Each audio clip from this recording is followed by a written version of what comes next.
Welcome to Bill and Rob's, an excellent adventure. I'm Bill Tilley. And I am Rob Schulte. Bill, we're back kicking it again with our martial arts skills while wearing our pleated khaki pants. Oh yeah, we're bringing down the reverse roundhouse with this week's selection, I do believe, Robs. Uh-huh. It is a wonderful episode of Bill and Rob's, everyone. It's an episode that's really going to make you think. Because we watched Overkill, but not that Overkill, and also not that Overkill, and also not that Overkill. We're watching 1996's Overkill starring Aaron Norris. Yeah, this movie is a little confusing if you just search Overkill movie on Google. You will get several responses, so it is a title that is well used over the years. Uh-huh. And the thing I want to know, though, is why is this movie called Overkill? I don't know. I mean, it's a perfect Norris title. It is. I think it might have an alternate title somewhere as like Jungle Fighter or something like that. Sure. But even that wouldn't be right because it doesn't do a good job like the 80s and 90s movies do of just the obvious title. But you know what? This movie's not obvious. So the fact that the title doesn't fit the movie kind of is right in par with what we watched. It's the strangest thing, Rob. This movie had a real effect on me that I was not expecting. Same, Bill. Like, this movie is, I don't know, because like, okay, I think we kind of know going into this that the sibling movies are not going to be the ones that are remembered. Sure. It's just the way it is. Like, and even if this was a Chuck Norris film, it's not a Delta Force. It's not a Sidekicks. Right. You know? It's just interesting. And I want to know everything about it. I always learn from you when we go into podcasting. Oh. And I'm wondering if there's something I'm going to learn or need to investigate further, because I do not know how or why this movie was made. It doesn't seem to be a good enough, like when we watched Robo War, we knew what they were doing. Like, you got Predator, you got Alien, you got robots, you got Terminator. Let's just make our own version of that. Call it a day. When Predator's checked out at the video store, someone's going to see Robo War, and they're going to pick that one up. Right. It's definitely one of those movies. Of course, you know, the cover will lead you to where you think you want to go. But look it up, folks. Even if you find this VHS on eBay, you look at the cover tells you nothing. It tells you absolutely nothing about the movie. It is simply Aaron Norris high kicking into frame. In a almost sunset, but then there's a mountain on the side. It very much looks like the background wallpaper of a soap company. It's just enough of a hint of a person's silhouette into the background, which I think is Pamela Dickerson's silhouette on there, but it's all orange. It's like kind of an explosion-y thing, and it just is him and the tagline on the box, and that's it. You know, no painted image of him with a shotgun blasting away anything that you would think in one of these movies. It's just this thing. And then you watch the movie and you're like, oh, well, the box didn't lie to me because the box told me nothing. I guess the box didn't even know what this movie was.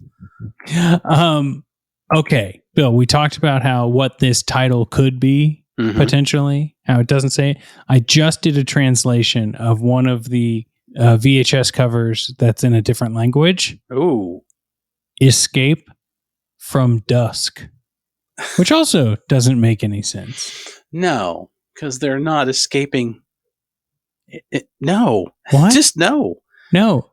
Escape from the Jungle might at least play into what the movie, but they're also not really trying to escape the jungle. Escape the hunt? Yeah, I mean, Escape from Dusk sounds like a Robert Loggia TV movie of the week with Valerie Bertinelli and Joyce Van Patten and Robert Culp. Yes. Story. Yeah, I don't know. We're going to have to kind of plow into this, I think, when we decipher our parts of the movie that I can't even talk. This movie's got me so. Yeah, I mean, we're all verklempt, Bill. It did things to us. I feel like I was kicked in the chest. Roundhouse Kick. I think before we go any further, Robs, I think we ought to give everybody at least an idea of what the box tells us this movie is about. So, do you happen to have a VHS of this movie somewhere where you could enlighten us as what the back of that box says? Surprisingly enough, I do, Bill. And I will read that right now.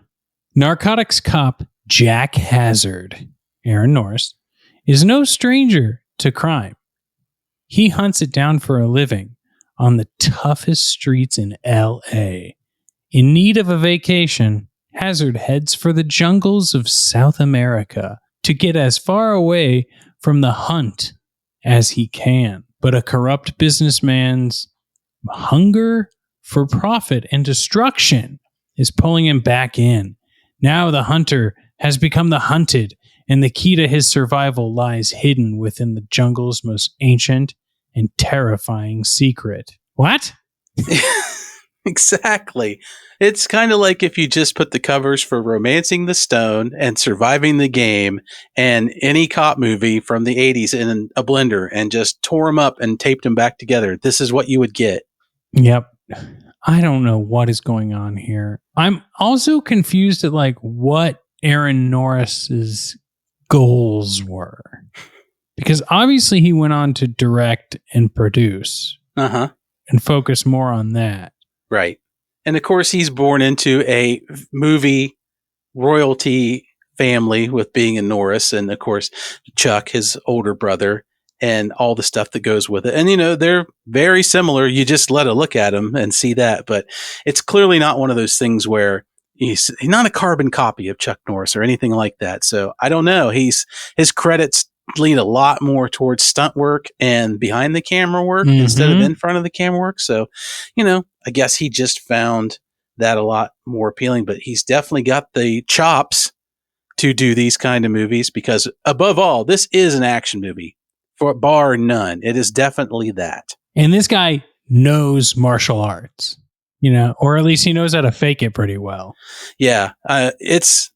It's really good. The level of the martial arts in this movie is, I think, got to be top par for the day. It's not that cheesy B-movie martial arts stuff. It's kind of in the way like we talked last week about Best of the Best with Eric Roberts and his Taekwondo abilities shining through. You know, Eric Norris doesn't just have the last name. He's got all the moves that go with it. And he shows them off in this movie. You give him full credit for that.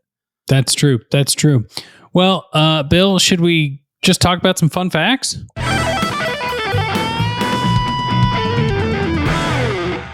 Rob, you want to start us off this week? Sure. I found it interesting that one of the songs made for this movie was called Funky Train. And it was written and performed by Sean Amato. And Sean Amato now has a Tom Petty tribute band called So Petty. Wow. That's pretty cool. I like that you brought this particular point up because this is a mini revival of our whole, you know, soundtrack section that we used to do back in the day. Oh, yeah. Because the sounds for this movie, you watch these movies and they can be anything. Like there's usually a little bit of a score and then there's some various kinds of rock and roll music to go with it. Which you love the rock. You do. And this movie's no different. It's got some off-brand rock, things you probably haven't heard of. That's no big names that you hear in this movie. Dollar rack rock. Yeah, studio musicians or people that the director knew who had a band. It's that strange kind of, I don't think you really knew what all the words mean when you wrote the song. And for some reason, your main title's a power ballad, which I never understand that. But then cut into this movie. And luckily, for taking place largely in a jungle, it's not terribly shot down with all the jungly sounds that you hear in one of these kind of movies. But the end part, especially where the main fight happens, there's some orchestral stuff going on. I really liked it. I thought it was a really good soundtrack for that fight. Not bad, quite frankly. And it's weird because you could cut this movie together and you had to watch a cut of it. And at no point, nobody decided to go back and go, hey, can we replace some of that other music with this music? Yeah. Because this is kind of good. And this weird Dove soap commercial that we've got at the end is not that great. And like, how about replacing some of these scenes too? Yeah, I think that's adding to the dichotomy, or I think trichotomy of this movie that I am definitely going to touch on here shortly. Well, tell me one of your fun facts. So the lead villain in this movie is Michael Nouri, who plays Lloyd Wheeler in this one. And he's the villain, but he also, well known, he played Jennifer Beals' boyfriend, Nick Hurley, in Flashdance. That was a big claim to fame. But he also starred in the 1990 version of Captain America. So Michael actually has some pre-MCU credentials that we might have to revisit in a sequel to our own series of pre-MCU movies someday. And it was really neat that I found out that Aaron Norris did stunts recently on Ant-Man. So we've got our two main leads who have pre-MCU ties, which was pretty neat. And post-MCU. Yeah, absolutely. And I want to give Aaron some credit. I always want to give everybody credit on their first debut, which apparently this movie was. This was his first lead role. And from what I can tell, I'm pretty sure this was his last lead role. Good credit. Good credit. Good credit. Is there a world, Bill, where they wanted Chuck for this and Chuck was like, use my brother, I've got to go film something else? I don't think so. I feel like this was Aaron's movie the whole time. I don't feel like this movie would be up to the level, and I say that sincerely, of a Chuck Norris movie of this kind. I think, of course, he did the Golden Globus movies and stuff, but this movie's a little too stripped down and a little too unpolished for the magnitude of what Chuck Norris was at this time. You know, he's a pretty big action movie star, so he's going to command probably more of a salary than this entire movie largely put together did. So I feel maybe they tried to launch Aaron this way and they thought, well, this is a property. Why don't you take this one and go? And the whole thing when watching Aaron Norris feels like you're almost watching this Spaceball scene of you captured their stunt doubles through the whole thing, because he's eerily looks like his brother, because of course he does. They're related, but his hair treatment in this movie is a super perm beyond all belief. The fluffiest of fluffy perms. This is peak Norris hair going on in this movie. I would like to point out, Bill, that Overkill came out in 1996. So, you know, we're moving into a new era of filmmaking in this season. Yep. But I would, if we're talking what Chuck was doing at this time, you are absolutely right that he's commanding a stronger salary, because in 1995, Chuck was in Top Dog. If you remember Top Dog. I do remember that it was a thing. I have not seen it. One's tough, one's smart. They're licensed for action. And it's, you know, the crime dog story starring Chuck Norris and I believe one of the heads of Heaven's Gate. Man, I was sure you were going to give me a credit for the dog. Like, this is the dog from one of this movies. I'm like, man, he's going to go there. We're going to do this, but that's cool. But of course, the same year, 1996, Chuck Norris starred in Forest Warrior. A shape-shifting mountain man and a group of children team up to protect an enchanted forest from evil lumberjacks, which will be watched by me very soon. Let's make no mistake here. Of course, when I talk about the level of a Chuck Norris movie. But that's still higher budget than this. It is. Chuck definitely did some movies that we'll say were at the lower end of the range, I'm sure, on a lot of story credit and budget and whatever.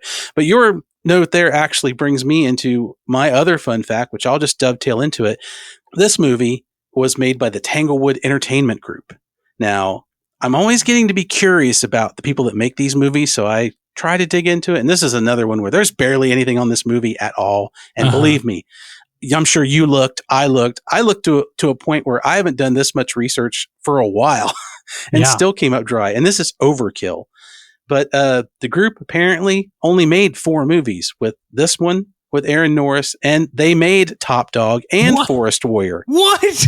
With Chuck Norris. And the last movie was called Ripper Man with Mike Norris, Chuck's son. So I don't know if this is them. Did the Norrises partly finance this movie? Was this kind of a, oil chic money deal where they gave them this much and they divided it into 4? I don't know, but there was something going on. And from what I could tell, this group never made another thing after that, after the mid-90s. They were just done. Wow. Because Yeah, I mean, Top Dog was pretty big. It was in like theaters. Oh, yeah. No, we could talk Tanglewood all day, Bill. I wish we could. I really wish we could. I tried. And maybe that's another series. It's just Tanglewood movies. Could be. I just love it that this is that thing where you pretty much realize that this is the era of somebody somewhere had some money they need to do something with. And they gave it to this group and then hey, go do something. And we're like, well, we'll make 4 movies and this is how much you got. Yep. But speaking of making movies, the director of this film, Dean Raphael Ferrandini, has only directed this film, but he did stunts in The Relic, which was like, our second episode? Yeah. And he was also an actor in Sidekicks, which is, as most people know, one of our live shows we did on Twitch. Mm-hmm. We did Sold in the Room. So there's some real synergy happening with this film and the Bill and Rob's universe. There is. Everything comes back to either Chuck Norris and Tanglewood and the Norrises in general or Valverde. Yeah. Oh, Valverde. Never forget Valverde. Nope. We got to punch our passports back to the Valverde universe someday. Soon enough. Bill, let's get into the things that we liked about this film. Do you want to kick us off? Absolutely. I'm smiling while I'm doing this, dear friends, because I am just pleasantly surprised by this movie for some reason. I still, to this day, I don't know why, but I loved that this movie is really good at its pacing. We've talked about this before, that some parts are good, some are bad, some movies drags. This movie never stops moving forward. It's an hour-and-a-half movie, and these movies can be a slog. Let's just acknowledge that. Some B movies, they're action at the first 10, the last 10, or A Terror in Beverly Hills, where the whole middle of the movie is just a bunch of people getting somewhere. But this movie never stops moving forward. The story might be weird that what they're telling, but the middle of it is largely a chase scene. And when you're watching a big bunch of chases with some fairly wooden actors, that can really drag your day down when you're trying to do it. But not this movie. It just keeps on going. And it took me by surprise that when the movie was over, I didn't feel like I was wore out from having to watch it or regretted my life decisions up to this point. So good on them for making a movie that it clipped along. And that's what you want out of these kind of movies. You want to blast through an hour and a half and just get to the other end and feel like, wow, that was something to see. And this movie pulled it off, was in spades. I agree completely, Bill. And something I just want to add to that for something I liked is that I think the intro was hilarious. The intro to this movie was ridiculous, but it was so ridiculous that it made me want to see a prequel to this movie. I want to see Aaron Norris's character as a drug cop in LA. Like, people, they do this huge bust, and he gets so angry that he throws an informant out of a window. And he doesn't choose to go on vacation. He's forced to go on vacation or quit because of his, heinous behavior there. So what we're seeing in him there is not what we get as a character throughout anything else in this film. No. And I kind of love that. Yeah. I mean, it's real Martin Riggs Lethal Weapon vibes. Not only physically, he's got a similar look to what he did in that movie, but it's total cop movie. You got, angry cop boss telling him, I want your vacation request, your resignation on my desk by the morning. And the whole thing is a whole LA drug bust. I'm not really sure what they're busting. I couldn't tell if they were busting a club, an apartment, or the back of an Ace Hardware. Yeah, it was very dark. Very dark, very smoky, very blue, very poorly lit. Kind of can't really tell what's going on. And maybe it masked the fact that they didn't have much going on, but it's super frenetic. And I like the fact that I had to watch this movie over again the next day because I had to turn captions on and go back. The sound's not the greatest. The dialogue is recorded in some levels where it's very difficult to hear what's going on. And few people open their mouths entirely. They do. And I missed the part where the guy he throws through the window is their undercover officer that set up this whole thing. Yeah. And I missed that part the first time, and I'm like, why is he so mad that he threw this stoolie out the window? Oh, okay. Come back to that. So clearly needs more than a vacation. He's kind of a psychotic range, but in the action movie genre, you just tell your main cop to go home, sleep it off, work it off. Drop that badge on my desk. But what was your other thing that you liked? I mean, if you had to whittle it down to two. Well, yeah, and that was really tough for me going through there. But the other thing that I like is they have a Norris in their movie and they use it. A lot of these movies are guilty of, the bait and switch. It shows you the guy with the laser gun on the cover, but the laser gun isn't used till the last 45 seconds of the movie. Or, you see David Carradine, or you see Cameron Mitchell, or you see these people on the cover and they're not in there very much. This movie's a karate movie, regardless of where this weird story takes it and what the choices they made about what they want to talk about. They use him well, and his karate is really great. I mean, he's a Norris, and I'm sure there's lots of people that'll say, they don't like Chuck Norris movies or Aaron Norris or anything. That's fine. That's a preference, but the skill level in this movie is great. It's fast. Yeah. The fighting is fast. It primarily looks good throughout, and you get a ton of it. Just literal jungle's worth of karate fighting. He basically wants to fight everybody, to the point where there is a scene in the movie where they're walking through the lobby with his new squealer friend and the local police show up, and he goes to tell them he's a cop and he's going to reach for his badge, which he's left in his room, but it starts a fight. Yeah. Immediately. He's like, well, let me, and just goes straight into fighting while he's trying to go, I'm sorry, I'm a cop, I'm doing this. It's just nuts. So watch it. Just watch it. It's really weird because everything up until they get into the jungle, like if you actually turn away, you will miss a crucial part of what this movie is about. Like why he goes to South America, why they get sent to jail, why they escape. Like these things happen pretty damn fast. And we can talk about this more later. What I'll just say for my last like is just like, that's part of the pacing, and that's part of low budget 90s action aesthetics that I love. Like, you don't need to know that information to get through this movie, but they are just like, here it is. We've set it up. Now let's get to the jungle, And I kind of dig that.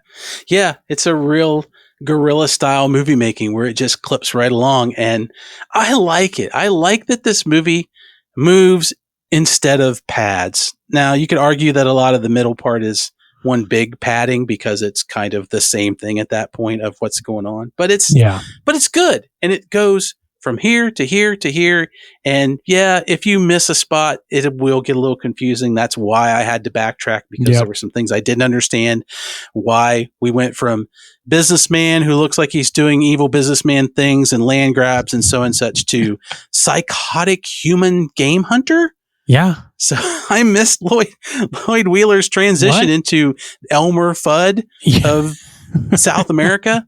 So I had to go back and listen to it all. This is a Valverde movie because they never tell us where in South America. That's true. The plane says San Carlos. They mentioned San Carlos, wherever that is. Right. But if they had said Valverde, that's the only thing keeping it.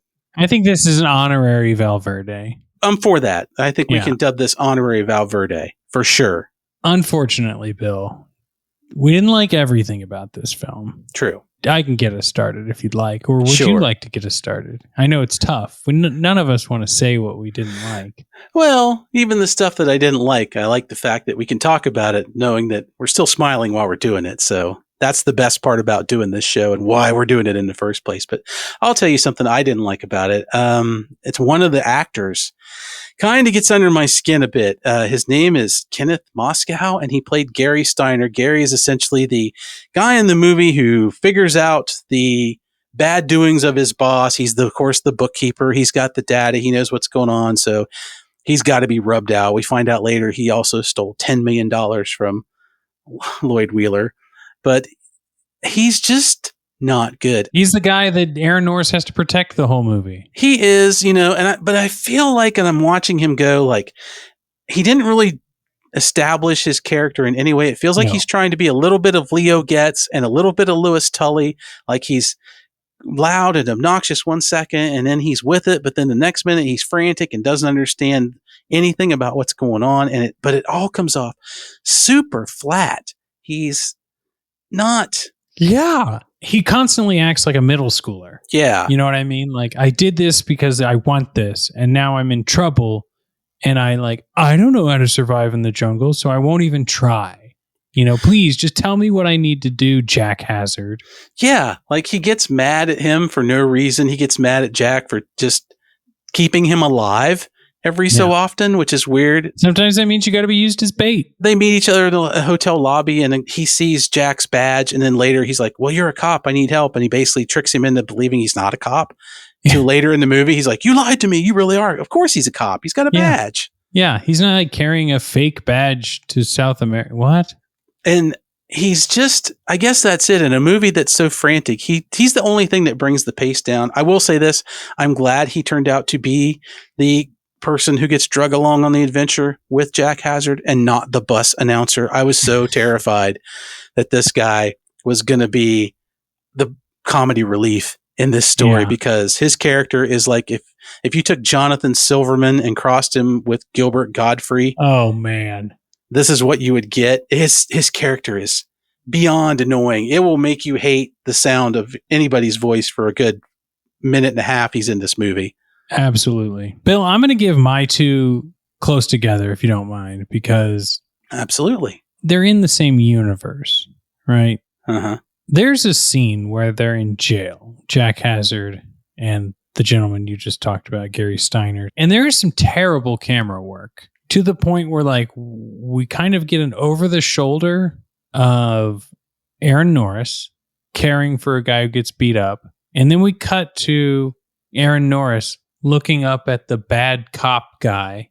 But it's like we just went from over his shoulder hurting someone looking in the other direction or caring for someone that was hurt looking in the other direction. And it's like, I get what you're doing. You're kind of showing us that he's sizing them up as he's caring for someone, but it's incompetent filmmaking. It's edited together in a way that throws you off because you're not with it. What? This doesn't make any sense. Why would I be getting this camera angle?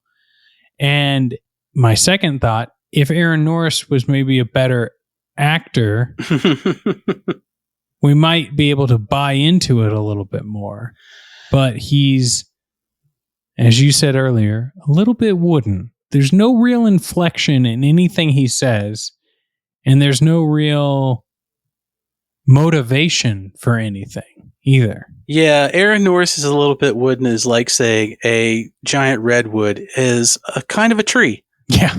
Yeah. I'm not going to make any excuses for this. His acting is not great. It's barely acting at all. He is very flat, very monotone. He has moments where he kind of grins and laughs a little bit. And honestly, even when he does that, it comes off as weird and insincere. Yeah. He has no repartee with anybody really in this movie. It's just kind of like, I think if you were in acting class and your partner wasn't there and you got to get the janitor to read with you, this is the other side you get. So maybe this is a big reason why he moved behind the camera. But give him credit. At least they minimized his talking parts in this movie. But I like the fact that I think his most emotive scene, Rob, is once he gets to his hotel, he goes up to his room and he's out on the balcony kind of doing I'm looking through the landscape thing. Uh-huh. And he takes his shirt off, which I think there was a requirement that he had to have it off for at least the first quarter of the movie. It's pretty easy to get rid of. We all know and this. Then correct me if I'm wrong. Does he get angry at the scenery? All of a sudden he seems super mad and just chucks his shirt and stomps around and heads off to the bar like he's going to go roundhouse kick the beach. Yeah, it was. If I'm giving this movie credit, I think he's dealing with his frustrations. Oh. But it doesn't. It looks like he's just. Oh, God damn it! I'm on vacation. I hate it. Maybe that's it. Maybe the fact that this is his. I'm going to surrender to the vacation moment, but a Norris can't surrender. No, and that is exactly it. So he just refused. I refuse to be part of this lie. Yes. Well, Bill, what was there anything else that you disliked? Yeah, and this is all encompassing for me. And it's going to sound strange because I keep saying I like this movie, and I do. So I can't make peace with this, friends. I'm doing this with you and Rob at this moment to see where this goes. This movie is at least like 3 tropes. We've said this earlier. It's 3 different kinds of movies: the cop movie, the jungle movie, and apparently like the spiritual karate jungle warrior type movie sort of thing. Yeah, there's some weirdness there, and I'm not sure about. Clearly, to me, I thought this whole thing would be in LA. I didn't see the rest of this. I didn't miss the jungle thing altogether. But like the end of the movie, the end scene after all this has gone down is a reused shot of Jack Hazard looking wistfully down a road, which is called the Spirit Road, where he's all of a sudden in touch with the jungle, and a reuse of an eagle or a hawk flying overhead that's superimposed over him to where it looks like a NRA ad or something like that. A very patriotic, buy these limited edition coins from the Franklin Mint kind of thing. And it's just so weird because it's like, what the hell is this? He's a cop and he's not a karate guru, and he's not a shaman. Like, I don't know.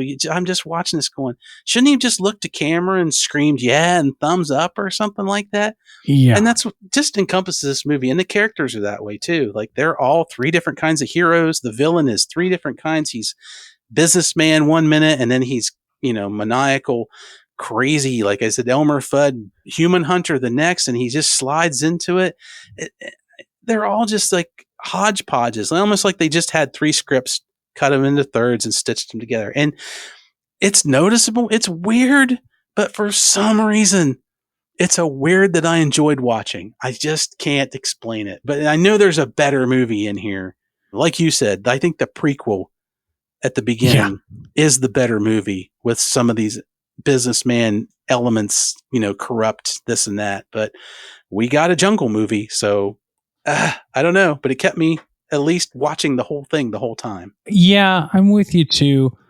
Not to mention the whole like ending with the tribal folks who kill the businessman dangerous game guy. Like, was that supposed to be him as well?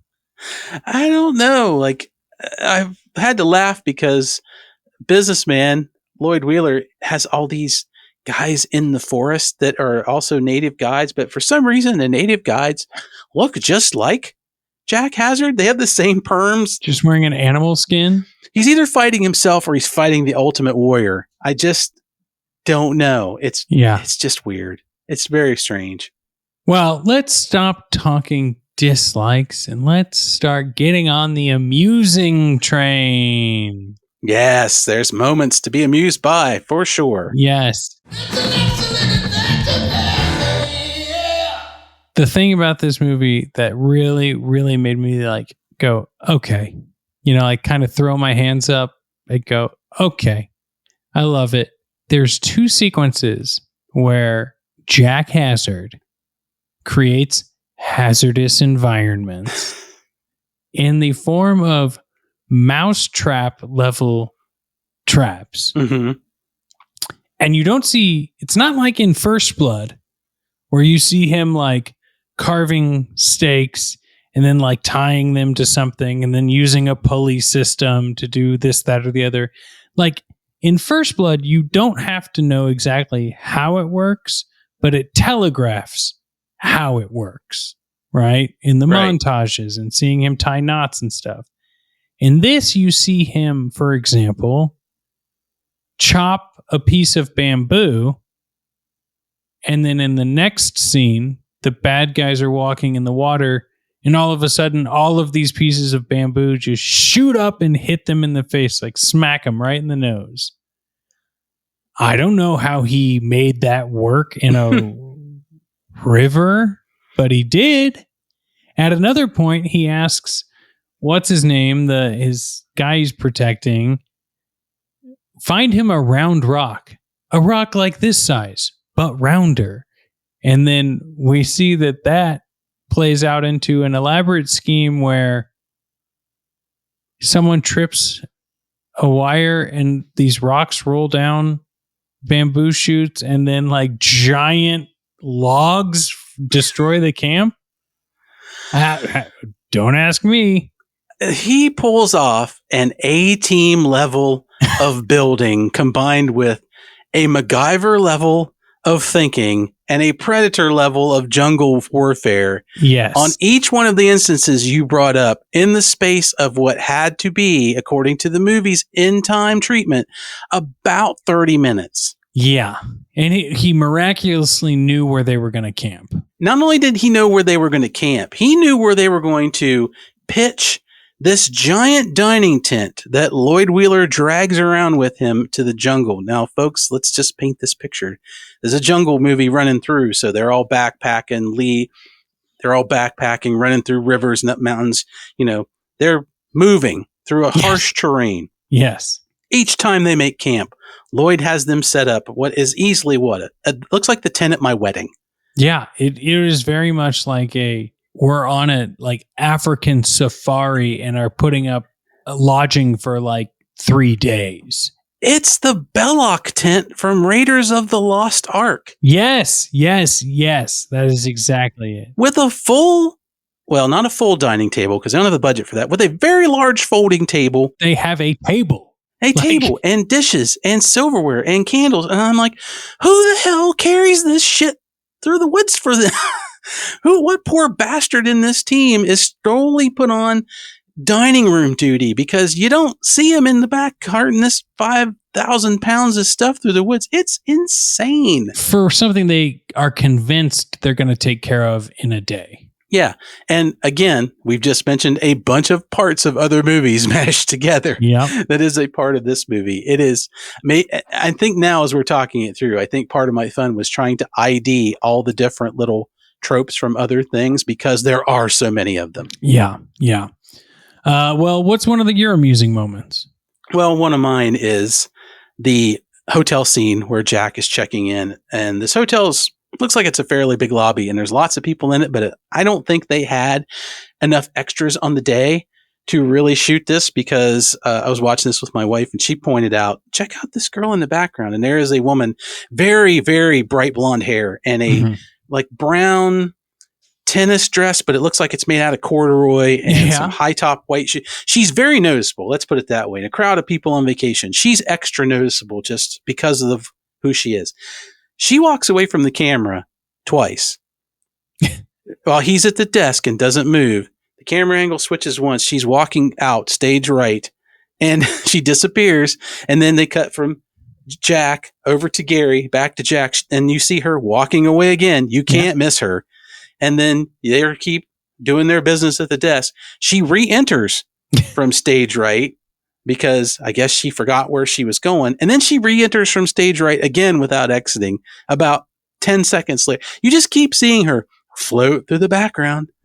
Now I gotta watch it again just for that. Like, come on, man. I get it. You know, she's in there, but she either hit her head on the coconut that Jack didn't use to set off his Rube Goldberg mousetrap thing, or she's just wandering. And this kind of happens a few times, but this is all in the same scene. I just keep thinking, where's she going? Why is nobody offering to help this poor woman who cannot find her room? She's obviously lost. Yes. She needs help.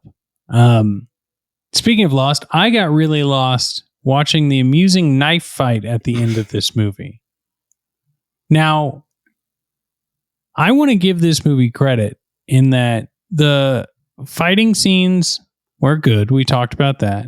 And I think the idea of this knife thing was good. You see a very close-up situation of them, like Aaron Norris, Jack Hazard, like blocking this villain's like knife movement, but it is like super tight. So the hands are moving really fast. You can't really tell if they're actually like choreographed anything or it's just us going, let's just move our hands really fast next to each other and we'll add sound effects that make it whoosh, whoosh, whoosh, whoosh, whoosh, whoosh, into it. And then you see that someone gets stabbed, but both Aaron Norris and this guy have similarly colored and styled button-up shirts. So they do like this close-up of the bad guy, close-up of Norris, close-up of the hands, close-up of this, close-up of that, close-up of that. And then eventually we find out that Aaron Norris stabbed the bad guy and has won. It was an amusing moment. It was great to watch, But am I giving them too much credit that they were trying to go, who was it? Who killed? Or is it just a slow, dramatic end for the bad guy? Well, I think we know who was supposed to die, so Yeah. maybe a little too much credit, but I'm right there with you on this because it's a small knife fight. So what I mean by that is they're smaller knives. They're not like swords or, anything like that. And they're very tiny. So it kind of looks like a slap fight every time this starts. Yep. But yeah, I mean, it's very frenetic and the sound effects I thought were a little bit creepy because it does a couple parts sound like, knives slicing through people, or maybe what that would sound like. It's not all clickety clack. It's like, yeah. So, but yeah, it's a bit out there. I will say this is one of the most spectacular knife fights by men in pleated pants I've ever seen. Dear friends, you will never find an action movie, especially based in the jungle, with more pleated pants than this one has. And I got to get a pair of those things because Jack Hazard's pants are tan pleated pants, and he survives several days in the jungle. And those pants, no stains, no rips, no tears. It just looks like one big Ocean Pacific ad taking place with some gangsters. It's great. He's probably got that machine Mitch from Baywatch Nights has, where he's like steaming. The steamer? Yeah. Well, the jungle, Robs. I mean, the jungle steam. It's maybe true. Pleated pants are made for the jungle because the natural steam keeps them looking great. That's probably true. That's probably true. Bill, what is your other amusing moment? So, credit to Michael Nouri for his portrayal of the villain, Lloyd Wheeler, in this movie because he makes choices. And they're choices that I have learned to live with. As the movie progresses, and of course things are going south, he becomes more and more, I was going to say maniacal, but maniacal is the wrong word. He turns into this clattering cartoon character. And one scene in particular, you realize, well, he's done with reality in every sense of the word. He's going through the jungle. They're chasing Jack and crew, and he falls down on some logs or some sticks or something. It's like a washed out riverbed, and there's some dried up vines and things there. And he gets pissed at the vines. Like he's mad at the situation and he needs to take it out on somebody. So he not only talks, but he yells at these vines and he Uzis them and screams at them like he's assassinating them on the spot. And he's yelling, ha, like Nelson Muntz from The Simpsons. And he keeps doing this throughout the rest of the movie. It gets more and more for no reason. And they'll ADR it in from off camera as they're coming up a hill. They were, ha! Like, what is happening here? He's slowly going insane. And we haven't even talked that he was double crossed by what's her name, who's part of the CIA or FBI or something. Yeah, Catherine Howard. Played by Pamela Dickerson, who, correct me if I'm wrong, Rob, out of nowhere, this woman decides that she's part of Wheeler's crew, but then at the last minute we find out she's with the CIA? Yeah. What?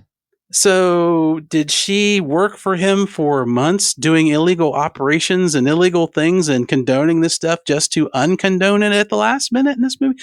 Weird. And Jack Hazard didn't even throw her out a window for being undercover. No, she didn't fall in love with him. Not that we know. Maybe it happened off camera. She doesn't even fit the regular lady in these movies. She's an executive and she's a CIA operative and she's a jungle fighter. And it's like, I don't know. Did they just play a game of, and then this happened and then this happened to write this script? But it's out there. So I guess I'll give her an honorary tag on for that last little bit. Well, of course I'm with the CIA. Well, of course you are. Of course you are. Yeah. Well, Bill, how do we rate these things? Well, we use a little system that I came up with. If you used to go into the video stores back in the day, you'd find a big rack of movies in the back or towards the front. They were your bargains. They might say something like 5 nights for $1. Throw down your buck, keep it for up to 5 nights if you want to. So we rate these movies that way. They're not rated against anything else, nothing else we've ever saw. You've walked in, you threw down your buck, you've decided to take Overkill home with you, pop it in the VCR, and spend an hour and a half of your life thinking you're going to watch a narcotics cop movie, but you're not going to. But after you're done, how many of those 5 nights are you going to keep this movie for? Well, Bill, I think I'm going to surprise you here. I think I'm going to do it. I think I'm going to give this movie, I'm teetering But you know what? I'm feeling generous today. I think I'm going to give it 4 nights. Wow. Because the thing about 5 nights for $1 is it's not a star rating system. It's a how many nights do I want to spend with this movie out of 5? Mm-hmm. And there's so much to break down in this film. And we didn't even really talk too much about the like weird spiritual elements to it that are peppered in that don't make any sense at all. Yeah, and I think they are worth mentioning a little bit just because that is another element of what is this movie trying to be? It's not explained really, and it comes out of nowhere, and it is confusing. Yeah. When they're in jail, a guy tries to give him a drink of water in a headdress, and then turns out to not be a guy in a head. Like, I don't know what it means. No. And then he gets gunned down later, but maybe comes back at the end of the movie. Yep. What are they not telling us? Everything. They're not telling us everything. So, with that, there are scenes like that. There are the fight scenes. There are the weird dialogue. There's the reason no one ever wants to take off their jacket or tie in this movie, and they're in this steamy jungle.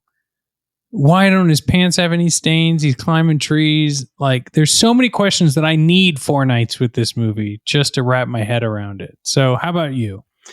Yeah.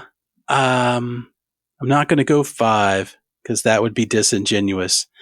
I'm definitely going to come in at a little bit of an odd number and actually a little bit below yours. I'm going to come in at 3.75. Wow. So I'm going to have it for 3 days. And I'm going to take it probably back late afternoon, day 4. And the reason I can say that is in our universe in real time, I've already watched this movie 3 times in 3 days, 3 separate days. So that's a genuine thing right there. It's happened. But yeah, I mean, some of it is confusion. So part of that will be me going back and backtracking. But I don't know. This movie's not a mess. It's not genius. It is literally, I think, the movie that I set out to find when we started this podcast of it's a great, bad movie. It's not so bad in its production, but it has got some bad acting, but it's also got a couple of good actors who are just leaning into the crazy. And it keeps me wondering, why are they doing what they're doing? And I guess probably because it does move so fast and it is so entertaining, even though the lead actor is literally a brick with a pair of pleated pants on, just kind of mulling through. But God help me, even times when he does smile at the camera for a brief second, I'm like, Aaron Norris, you magnificent bastard, you got me. There's a little bit of charm there. Like, clearly everybody knew what they were doing. And it's fun. It's a fun movie to sit down and watch. This is the kind of movie you want, a karate movie that's fun. This movie does it. And it's revisitable. So 3 nights for me, and then I'll take it back late afternoon because, I don't want to risk a late fee. And then I'm probably going to need a little bit of a break from the questions that are swimming in my head. Fair.